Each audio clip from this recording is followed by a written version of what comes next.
நாம இந்த சட்டையை கழட்டி விட்டு போனாவே ஒருத்தர் வரமாட்டாங்க. மின் மயானத்துக்கு புதுசு புதுசா பேர்லாம் வச்சிருக்காங்க, அங்கங்க ஒரு பேர் வச்சிருக்காங்க. அங்க போற வரைக்கும் எல்லாரும் வருவாங்க.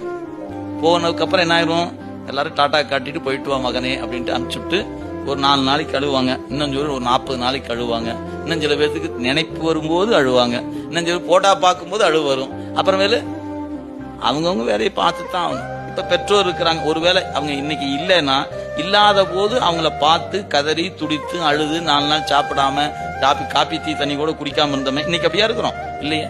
எல்லா சீரியலும் பாக்குறோம், எல்லா பொழுதுபோக்கு நிகழ்ச்சியும் போறோம், எல்லாமே இருக்குது. ஏன் அப்பப்ப நினைவு வரும். நினைவு வரும்போது எங்க அம்மா என்னை எப்படி வளர்த்தாங்க தெரியுமா, எங்க அப்பா என்னை எப்படி வளர்த்தாங்க தெரியும் அப்படின்னு ஒரு நிமிடம் நினைப்பு, அவ்வளவுதான். அடுத்த வினாடி அடுத்த வேலைக்கு போறோம். அப்ப இதுதான் வாழ்க்கையினுடைய நிதர்சனமான உண்மை. ஓடிக்கிட்டே இருக்கிறோம், எவ்வளவு ஓடணுமோ ஓடணும். நாம் அடுத்த பிறவிக்கு, இந்த பிறவிலேயே நம்ம உடலை விட்டு விட்டால் நம் கூட வருபவர்கள் ஒருவரும் இல்லை. எந்த பெற்றோரும் வரமாட்டார்கள், எந்த கணவன் மனைவியும் வரமாட்டாங்க, எந்த பிள்ளையும் வரமாட்டாங்க. எல்லாருமே கையை காட்டிட்டு டாட்டா காட்டி நின்றுடுவாங்க. இதுதான் வாழ்க்கையில இருக்கும். ஏன் வந்தது தனியாத்தான் வந்தாங்க, போறது தனியாத்தான் போக போறோம்.